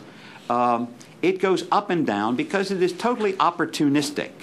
We trade a lot of electricity back and forth. Not many Canadians realize that, except for Quebec, which has enormous hydroelectric resources and therefore can always be a net exporter, every other province across the line has been at times a net importer of electricity from the United States. As I said, it's opportunistic. It depends on whether or not the reactors in Ontario are working. It depends on what the snowpack has been the year before. British Columbia, for all its hydro, has at times been a net importer of electricity from the United States.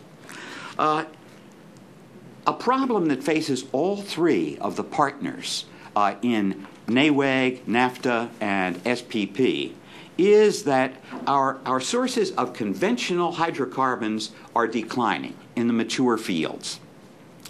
If Canada did not have its oil sands, Canada would be a net oil importer today, because Canada imports about 1 million barrels a day of crude oil and petroleum products, and the output of the Alberta oil sands are about 1.2 million barrels.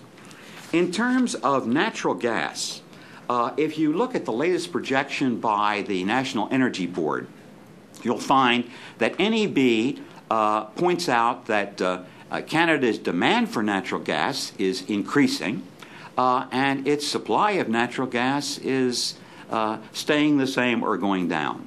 And so, by 2010, perhaps, certainly by 2015, the largest incremental source of natural gas for all of North America will be LNG, liquefied natural gas. Now, the United States already operates 5 LNG receiving facilities. It is constructing more. Mexico has built one on the Gulf Coast at Altamira's. It has 2 more under construction, or maybe one is about to undergo construction in Baja California. Canada is getting ready for at least 2 LNG receiving facilities, and that's why it's very important that the North American Energy Working Group produced a document a while back called North American Natural Gas Vision. It was an important compendium of statistics. Unfortunately, it didn't have much vision, so it didn't quite live up to its title. But what else has NAWEG contributed? Well, within an hour, not that fast, within a year after NAWEG was established in March of 2001, it had produced a document called North America, the Energy Picture. And this was the first time in history these 3 governments had ever cooperated in putting together statistics on reserves, on production, on demand to some extent in that first document, and they used common units of measurement, which is so important. We talk about bilingual Canada. We talk about multilingual United States. We 3 countries were talking in quite different terms about how we defined reserves, even whether we were using BTUs or exajoules, whether we were using millions of barrels a day, or whether we were using tons per year. So a lot has happened in that respect to bring the countries together, even though there might not be a quantitative demonstration of this. Nevertheless, in oil, which is really the critical fuel, between 1999 and 2005, Canada's exports of oil and petroleum products to the United States increased 72%. Now that's 900,000 barrels a day, which is almost as much as Canada was exporting to us in 1973 during the crisis.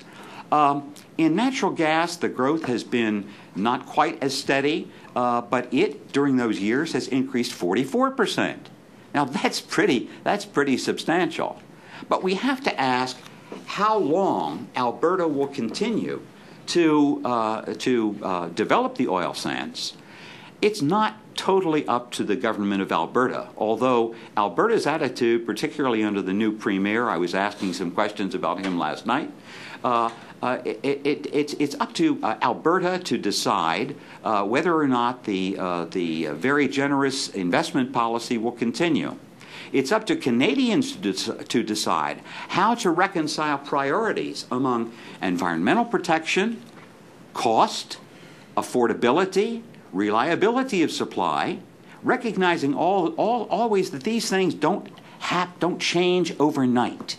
But it will be up to Canada, because I have preached for years, and sometimes I feel as if I am preaching rather than just speaking, that Canada, the United States, and Mexico will continue to have quite distinct, quite separate energy policies, because energy policies, I think, should be dictated by national interest. Now, who decides what the national energy policy is? I have been fortunate enough to be called upon as a consultant 3 times to write the document that is called the National Energy Policy of the United States. I've edited 2 others, but I know that that is a wish list. That is what the executive branch of government at a moment in time decides energy policy ought to be. But if you look across the United States, the difference in public utility commissions in implementing energy policy from state to state is remarkable. Californians and Texans do not see eye to eye on energy policy. I would submit, perhaps, that Ontario and Alberta don't always see eye to eye on national energy policy. But it's up to Canada to decide how to work out this federal system, which is different from ours, and come up with a workable energy policy which has to include compromise. Now, why hasn't NAWIG, the North American Energy Working Group, done more? I've been pretty hard on them, even though they return my phone calls. That's a wonderful thing about having some recognition in Washington. People return your phone calls. But I have been critical of the North American Energy Working Group and the SPP because they have not lived up to their promise of transparency. They have not lived up to their promise, particularly under the SPP, that there would be an embracing of stakeholders. Stakeholders is an important term. It has never been defined officially. I've defined it in some of my writing, and nobody has disputed the fact that stakeholders who are supposed to be consulted in developing these cooperative policies include not just the federal government, not just the industry. They include non-governmental organizations. They include state and local and provincial officials. They probably include academics. But since very few people, since they have to rely on documents that don't mention energy, don't even realize the North American Energy Working Group has been in existence this long, working through many sub-working groups, and accomplishing a lot. Beyond NAWIG formally, there have been two ventures at trilateral cooperation that I want to mention in spite of the fact that I have less than 5 minutes now. One concerns the coming together of regulators. The staffs of the federal energy regulatory bodies in these 3 countries, the NEB, the CRE, Comisión Reguladora de Energía in Mexico, and the FERC, the Federal Energy Regulatory Commission. Their staffs come together 3 times a year, not to plot conspiracies, not to determine that they will homogenize the regulatory systems in these 3 countries, but simply to give each other a heads up. They don't. I don't think they even take minutes. They tell me they don't have an agenda. They come together and they just talk about what's coming up. I wish that the Energy Working Group under the Security and Prosperity Partnership and the Environmental Working Group under the SPP could get together. It doesn't even have to be 3 times a year. Once or twice a year would be a big improvement. Toward the end of 2006, as a matter of fact, within very recent weeks, unfortunately, NAWEG has been changing its structure.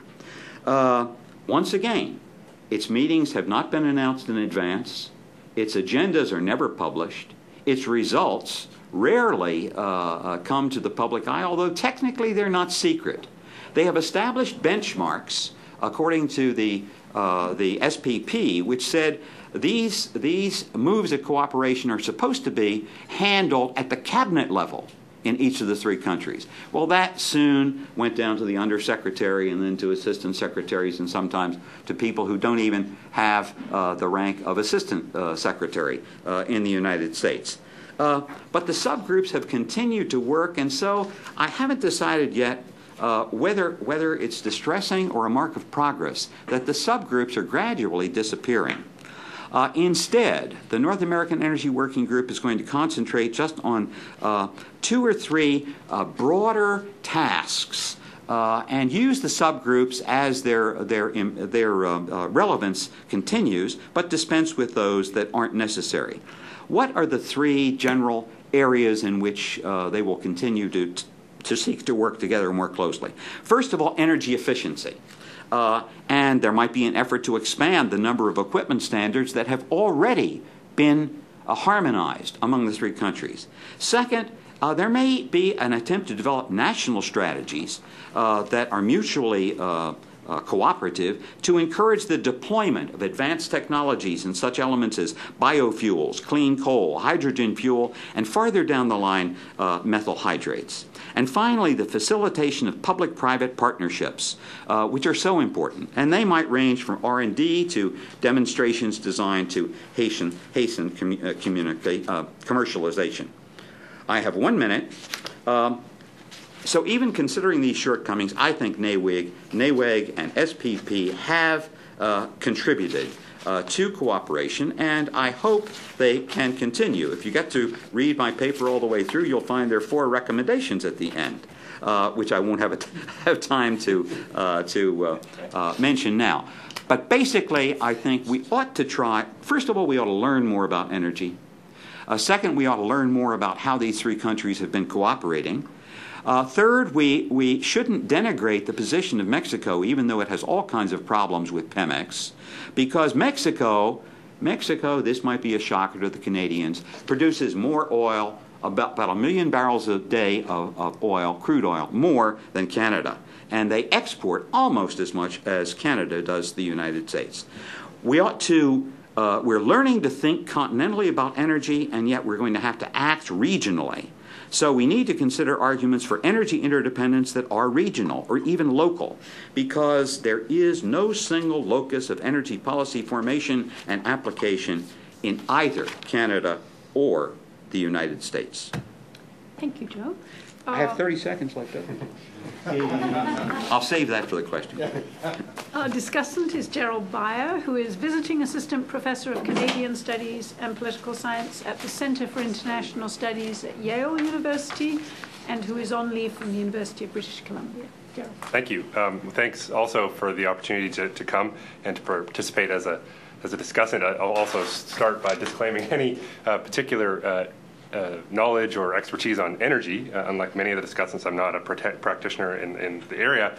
And I'll do the risky thing of being too Canadian and find a way to talk about federalism, or this as a federalism problem. The old joke is, you ask a number of different countries to approach a problem in Canada, the elephant, federal or provincial jurisdiction. I'll take my 30 seconds now and say, if you read the whole paper, federalism. That's why. So I want to say some things about that. So I'll focus my comments on a couple of big questions, and then if time permits, just a handful of tiny questions. Let me first summarize what I see as the kind of thesis of the paper and the main conclusions. Obviously, the thesis is that the North American energy economy has become more integrated since 2000, the time period we're sort of talking about, and that institutions like NAWEG and others are emerging that, while perhaps still less than perfect, may help to further the integration that the private sector has already, in many ways, initiated. There is room for improvement in how those bodies share information with one another and with the public, It's very clear that Americans and Canadians alike, perhaps outside the oil patch at least, are insufficiently alert to how much these energy markets, as Joe suggests, are integrated and even interdependent. And I have a visual aid as well. You could throw it up on the thing there. This week, in last Sunday's New York Times, the other way, I guess, upside down. Yeah. There was in the Week in Review section, I don't know if everyone's seen this already, but they had a series on kind of conservation and things like this, and they had asked a number of advertising firms to put together advertising campaigns about conserving energy, and this one is meant to sort of highlight the dependence on foreign oil, and they divide the United States up into all these other countries, but you'll notice that Canada and Mexico are nowhere to be seen, Saudi Arabia, Kuwait, Iran, Iraq, all these other countries. So even in the effort to make it clearer the dependence on foreign, Canada's oil is either not foreign or is ignored altogether in the equation. As usual, they've omitted Alaska from that. Well, we're asking a whole lot of these advertising firms, but anyway. I mean, the Canadian spin on that, of course, is that this is taken for granted oil, and there's a question I'll ask about ownership of the companies that maybe helps to figure out that problem. And just to continue with the summary, the outlook for this field with a few bumps seems pretty good. It doesn't look like this isn't the lumber industry. There doesn't appear to be a big thing down the road. Certainly, there's no border crossings where customs agents are playing gotcha with the pipelines. This is an easier mode of transportation, I think, at least in some ways. So the outlook's rosy, at least to the extent that supplies hold up for what Joe points out is almost insatiable North American demand for energy. So, whether they're going to run out or not is I guess, the question. I'll also add, and as a compliment, that the paper is dense with data and numbers on the nature of the North American energy market, and it's very useful in that regard. It's one of these kinds of things where when I saw that, and I guess I saw it before I saw your paper, Joe, I thought, well, what is Canada's share? What size would Canada be on this map? And to sort of easily get that information is actually quite challenging. To know, to figure out all the different streams of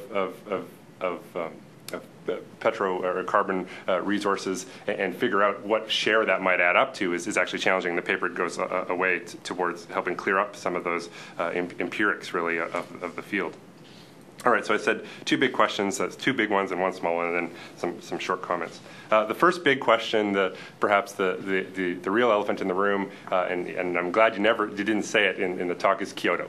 How does Kyoto or climate change and international efforts on climate change affect the North American energy partnership market, so on? There are nods, I agree in the paper, that increased energy efficiency will play a role in self-sufficiency and so on, or the need to, sustainability anyways, and even an acknowledgement that a greater role could be played by some of these institutions and players to do that, or to cooperate on the sustainability side as much as on the production side and so on.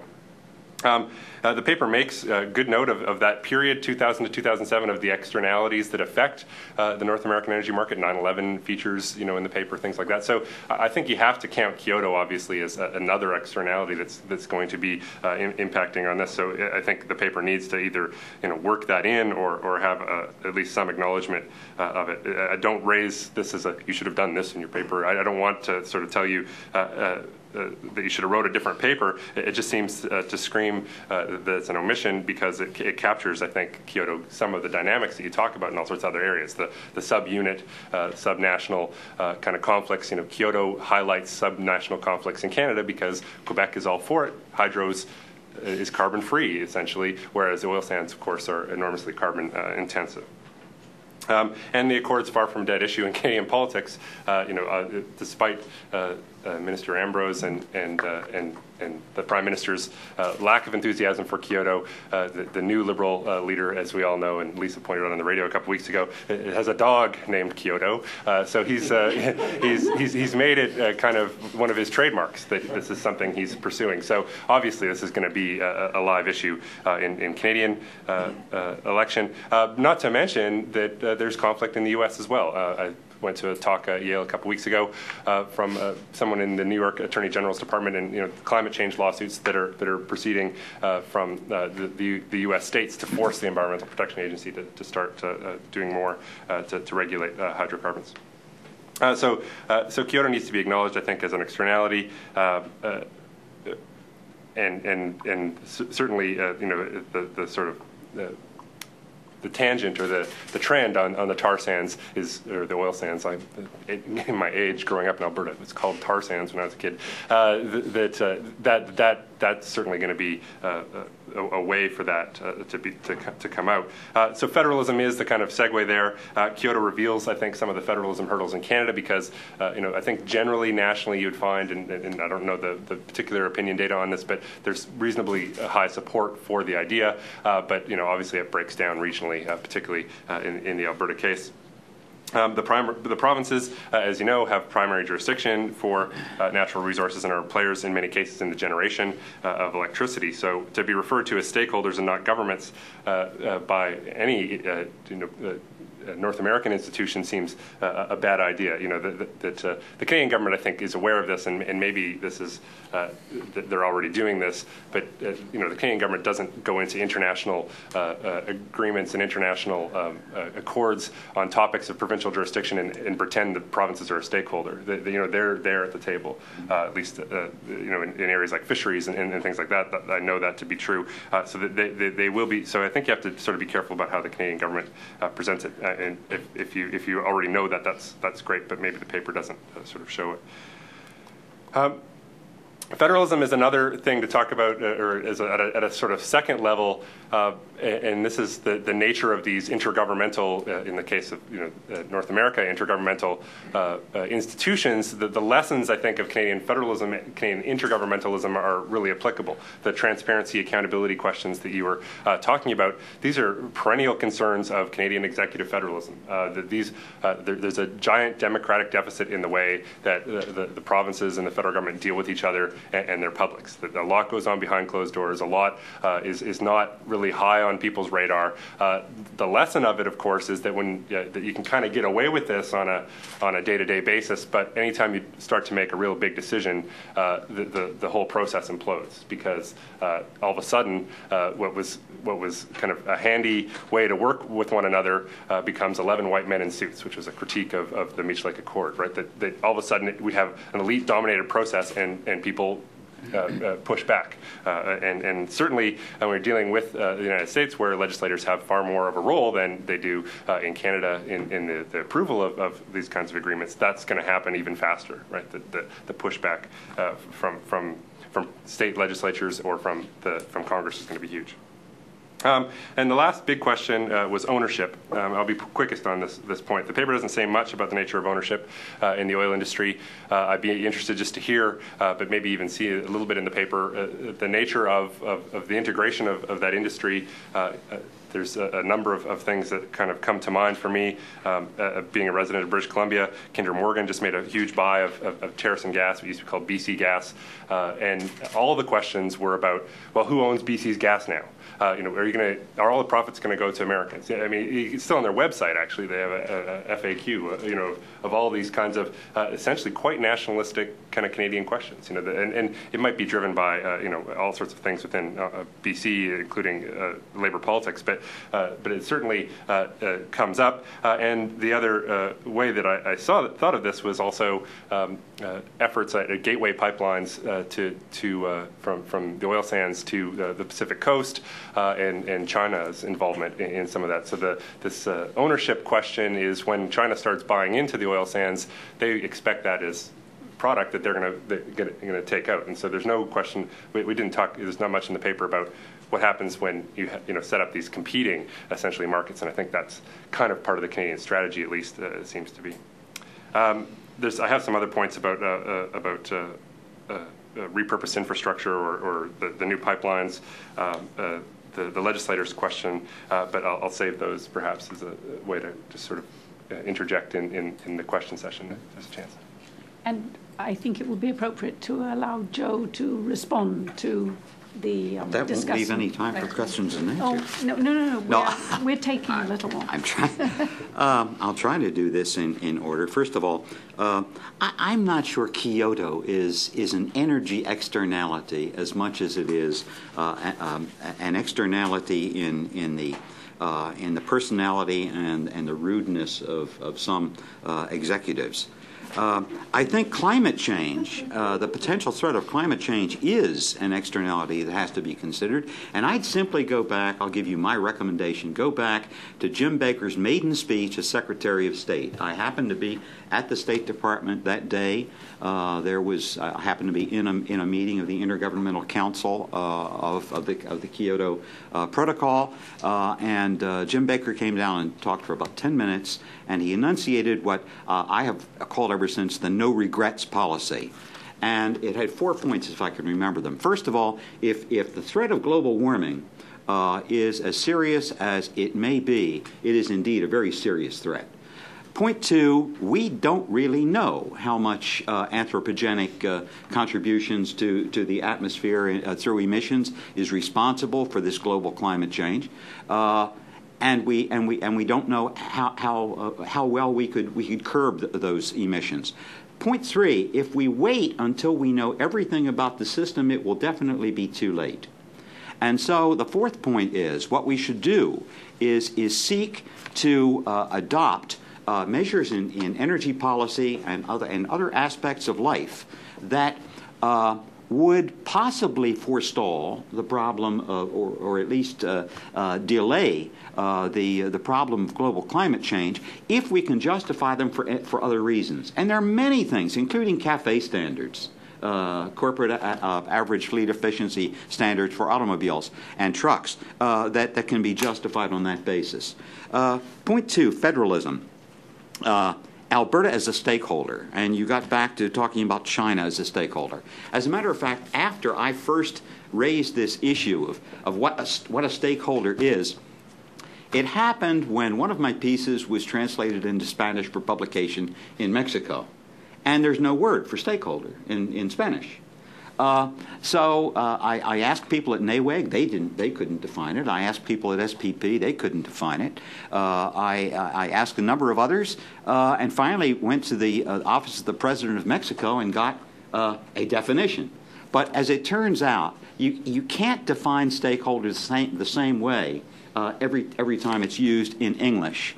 The Chinese, somewhat after that, complained because they were asked to be stakeholders in global security, and there's no word in Chinese for stakeholders. So a lot of discussion went back and forth. But I was surprised recently in Alberta to find out that Albertans were incensed at the idea that they should be asked to sit down as stakeholders. I don't think there's anything denigrating about being a stakeholder. I don't think anybody was attempting to insult China by asking it to be a stakeholder in global security, because a stakeholder, generally speaking, is a party who stands to gain or lose the way events turn out, and who also has influence on how those events are going to turn out. Transparency is a problem in Canada. That's true. It's a problem here, but I think it's even worse because you have a parliamentary system and we have a 3-branch system, and NAWEG doesn't tell Congress what it's doing. I think it would be a marvelous idea if legislators from Canada, the United States, and Mexico got together once a year, or even once, because they never have, to talk about problems of mutual concern. Canada resists this. Mexico would like to see it happen. The United States really doesn't much care one way or the other. But I think it would be a good idea. Final point, ownership. I think probably I really need to get into that in the paper, and I hope that we can continue our communication offline, so to speak, I'll seek your help, because I know you've written about federalism, about integrating this. Can I just quickly respond on that? I mean, I think that you might not have got the gist of my point on Kyoto. I mean, I don't. Well, I mean, if you talk to the environmentalists, there's no doubt about the science. And Baker's, that's a really old. But that's not the issue I want to raise. Is that Kyoto is a live issue in the sense that if if Dion is elected and he promises to implement Kyoto on strict standards, the oil sands cannot operate under Kyoto standards. This is just not a system of collecting resources that fits the profile. I mean, we're already way over, and all kinds of things would have to be done to meet Kyoto standards. But this is why there's fear in Alberta about this. I mean, this is Alberta oil prosperity. You have to shut that part down, right? So I think that's where that might be simplifying. And buying into some of the kind of fear tactics of the industry, perhaps in Alberta a little bit. But I think that is certainly like an obvious target for proponents of Kyoto if it was to come, and I think that's the way it'll be fought out in Canada. That's the only reason I suggest it. So I think it is an externality that way because it's going to say we have to reevaluate the way that we regulate this industry in Canada, and that might happen. I mean, there would be a lot of pushback and so on, but it might happen that way. What I said was it's not an energy externality. Right. I think that Kyoto was a ridiculous treaty because it was not thought through.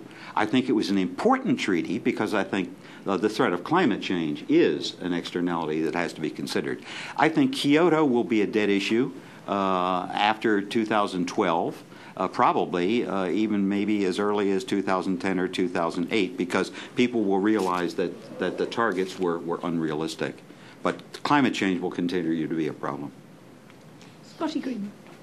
Thanks, Scotty Greenwood. Just on the Kyoto point, Stéphane Dion may have a dog named Kyoto, but as we say in the South, that dog won't hunt. Just to Joe's point. To your point, to your graph about where Americans think our foreign oil comes from, the Canadian American Business Council actually over the summer, when Alberta was in Washington for the Smithsonian, did a poll asking Americans where they thought they got their foreign oil, and it's absolutely borne out in the graph. People think we get most of it from the Middle East, and if you take the Middle East as a whole, of course we do. But I would argue that that's politically in the United States, that's a benefit.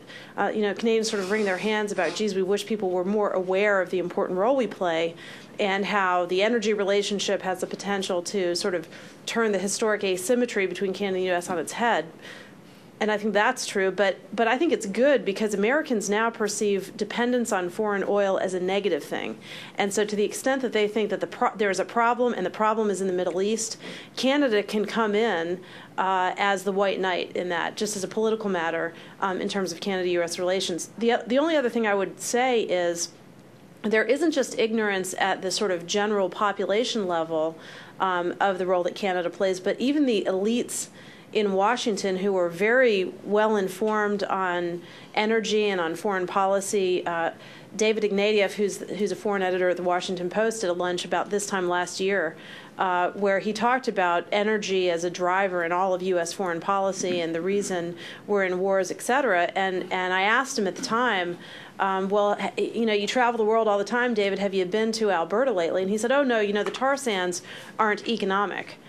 And he's a very informed guy. I don't mean to belittle him, but I'm just saying even elites in Washington, there are only a few people that are sort of committee staff on the Hill and a few people around town that fully appreciate the Canadian energy situation, notwithstanding the excellent efforts of Alberta, which really are making a difference. So anyway, I think ignorance is maybe not a bad thing because it can turn things around, but there's a lot of work to be done.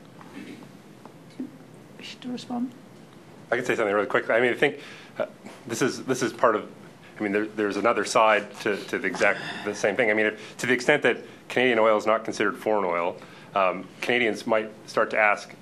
I mean, particularly in Alberta, Lisa was telling me last night she can't get a newspaper delivered in Calgary because they can't find anyone to deliver them in Calgary. Right? That this is the environmental and labor and infrastructure costs that Albertans are paying, for great prosperity, for oil that. The oil sands oil that Canada doesn't necessarily need, right? That if we were to be energy self-sufficient, national energy program sort of style stuff, I mean that's potentially where you'd go. But if the oil price is high, a lot of the investment comes from American firms. A lot of it, with Canadian tax breaks and so on. But I mean, that's kind of the question that internally someone like Dion would want to have, I think, and that we're not having at the moment. Can I just do one follow-up? Sure. The only quibble I have is the notion that Canada doesn't need the oil. I think takes for granted the economic prosperity of the United States as a market. And to the extent that the United States doesn't have access to energy and our economy suffers as a result, that's a huge problem for Canada and its economy. So the political argument in Canada that we don't need the oil and so we should protect it forever, I think is ill-informed, and there needs to be leadership in Canada about the importance of, again, the marketplace in North America and Canada's role in it. There is another point on economic competitiveness of the oil sands. I had never been to Fort McMurray until about 2 weeks ago. I certainly read a lot about them, talked to people about them. I didn't realize until I was on site and talked about the different methods of production that they would not be economic, even with oil at the price it is, unless they had the volume of production that they do. Volume of production is very important to the economics of Alberta's oil sands. And where do you sell that much oil? They would not have been developed anywhere near the point where they are now if there had not been a ready market, a pipeline market to the United States. As for China coming into the oil sands, I don't mind. The State Department doesn't mind. The Department of Energy doesn't mind, because we recognize that there's a world market for oil. And increased production any place is going to feed into that market. John Ibbotson, Globe and Mail. Joe, which gets built first, the Alaska pipeline or the Mackenzie Valley pipeline, and when and why? It's kind of a race to the bottom. Because I think there have been unfortunate delays in each case. I think that both are definitely needed. I think that if the Alaska pipeline is built first, it will delay the inauguration of the Mackenzie Delta pipeline, and so I'm rooting for the Mackenzie Delta pipeline to be first. But I think it will be very clear, certainly within a decade, that we absolutely need both. Okay, and I'm going to hold you to it. Which one do you think is going to get built first, and when, and why? I don't know enough about the holdup on the Mackenzie Delta pipeline to say this authoritatively, but I think it will be built first. When? I think it's overly optimistic to think it will be operational in 2010, maybe 2012. It depends on so many things, like the availability of steel, the availability of people to build it. Even after it gets an absolute go-ahead, it's not going to be built overnight. Thank you. Thank you. Helmut Mack, School of Business at University of Alberta in Edmonton. I was in the Alberta government through the negotiation of the FTA and the NAFTA, and represented Alberta's interests with respect to the energy discussions that went on. And I'd just like to reinforce, for the benefit of participants here and potential readers of work, this issue of stakeholders, which we discussed at the conference in Edmonton, and which was alluded to by the discussant. The Alberta government does not consider itself to be a stakeholder, and the concept is really too far below what the Alberta government considers its role in the development of energy and energy policy in Canada. And to be lumped in with NGOs or business interests and those sorts of things is something that the Alberta government never sought. What the Alberta government sought was the opportunity to be a full participant in the international discussions and recognizing its role as owner and the manager of the resource in the province. And it does also not see itself as a body to be consulted in the development of national policy related to this energy activity. Again, it considers itself worthy of the role of a full participant and partner in the development of that policy with the national government. The Alberta government sought participation not only in the North American Energy Working Group, but in the earlier Canada-U.S. Energy Consultative Mechanism that was put in the 1980s. This was a role that the federal government never provided the opportunity for the province to participate. And it's because of those sorts of situations that the province felt it necessary to pursue its own dialogue and its own efforts to ensure that Alberta's role and its energy resources were made known in the United States, which, amongst other things, led to the establishment of an Alberta office down here and to facilitate that information exchange and dialogue regarding Alberta's energy capabilities. So I would just like to reinforce the terminology. It's not just a matter of semantics for the Alberta government. It was and continues to be an important element in terms of how it sees itself involvement in the development of the energy industry in North America. Regarding the map that was put up and the comment that was made about foreign oil, I think Alberta, in the efforts of having the office down here and in its various contributions to information on energy, has sought to dispel the concept that Alberta oil was foreign oil. The structure that was put in place through the Canada-U.S. Free Trade Agreement and the NAFTA related to the commercial relationship and the facilitation of energy flows between Alberta and the United States were such that we considered this to be an integrated North American energy market, and that we did not believe that Alberta oil should sort of operate under the designation of foreign oil in terms of supplies to the United States. We have had this discussion before. Probably will have it again. A rose by any other name might smell sweeter. So I think I'm going to try to write into the paper more of this discussion, because I think it is important. But it's an issue that basically has to be settled between Alberta and Ottawa and the rest of Canada.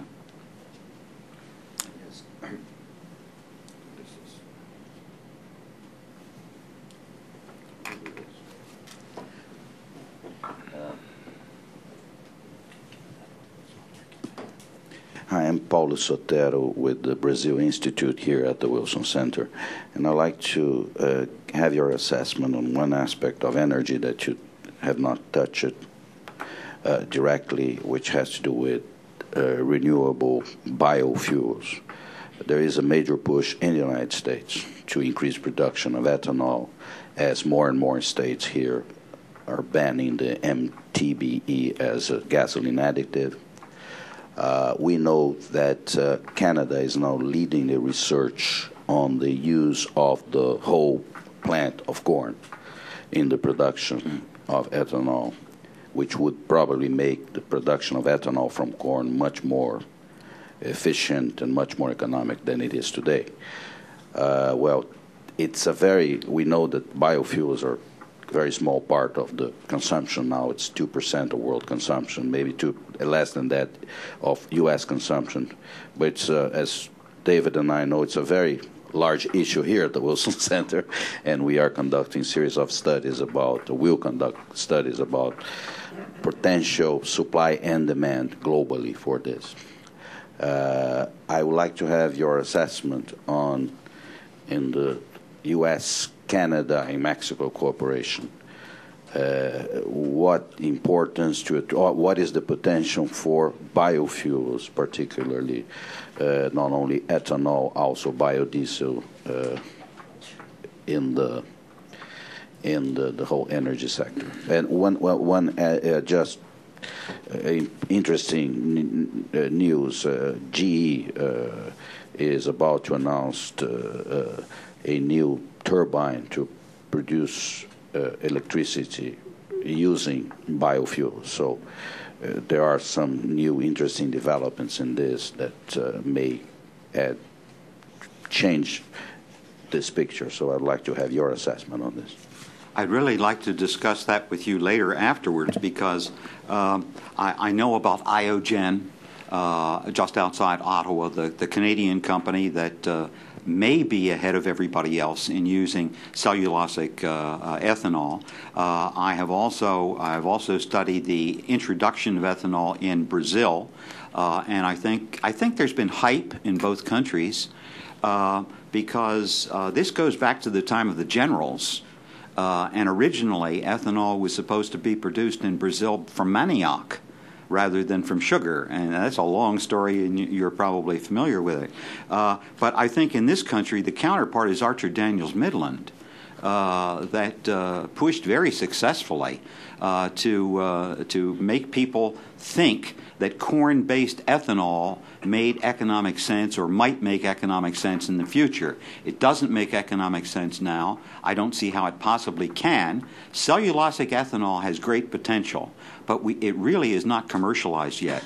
And that's why, when I go back to what NAWEG is doing now, one of the things that it wants to do is establish, I think, more public-private partnerships in things like this, and also hasten the commercialization of technology that might be on the shelf but isn't yet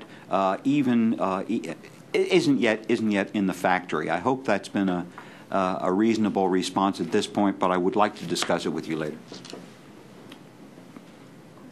Yes. Hi, Michael Nix, energy consultant. Mr. Duker, just going back to some of the numbers you were bringing up about LNG, did you say that by 2015 that'll be the main source of No. Okay, No. sorry. No. I think I would actually just like to come into the discussion in response to John Ibbetson's question about the timing of the Mackenzie Delta pipeline versus the Alaska one. About 4 to 5 years ago, the state of Alaska actually asked the oil companies to do a feasibility study for the various possible pipeline routes.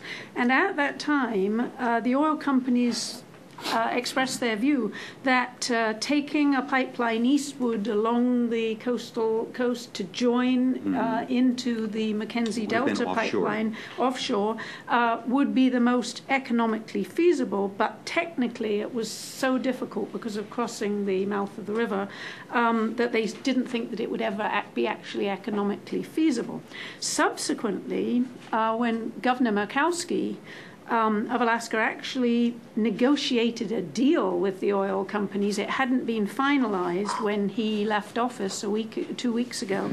But that agreement he entered into was not perceived as a good deal for either Alaska or Alaskans. And Murkowski was rejected, really repudiated by the Republicans in the Alaska primary back in August. And then in November the 7th in the election, the Republican candidate was actually a somewhat naive young woman, I think. But nevertheless, she has become the governor. And she, one of the first things she did when she came into office was to cancel the whole negotiation process with the oil companies that Murkowski had actually tried to complete before he left office, and had made some rather strange appointments. Those appointments were cancelled or annulled. And she is part of former Secretary of the Interior and Governor Hickles' a group that are absolutely adamant that what they want is an all-Alaska pipeline that will go down, parallel the oil pipeline and go down to Valdez. They are so anti-Canadian, it is amazing. Their slogan is, "Not one job for Canada." So really interesting what's internally going on, and very much covered in the newspapers in Alaska on this. I've never heard that it expressed quite that way.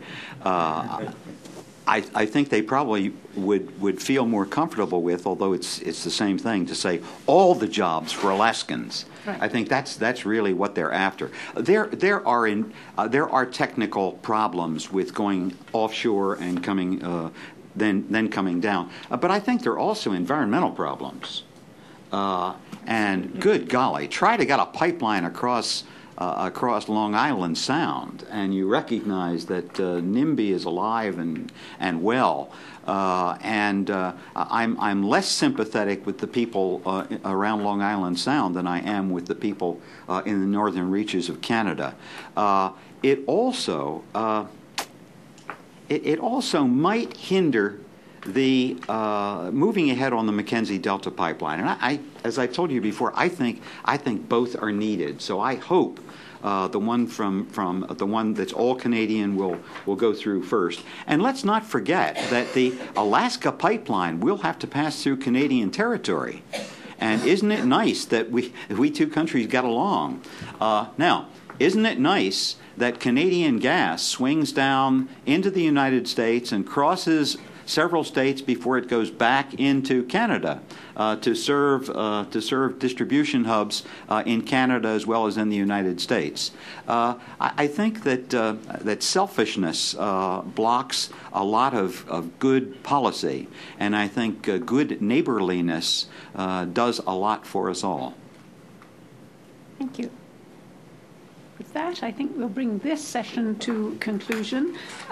Let us agree that we will take a coffee break that lasts until 11:20 and be back ready to go at 11:25. So we'll be running a little bit late, but not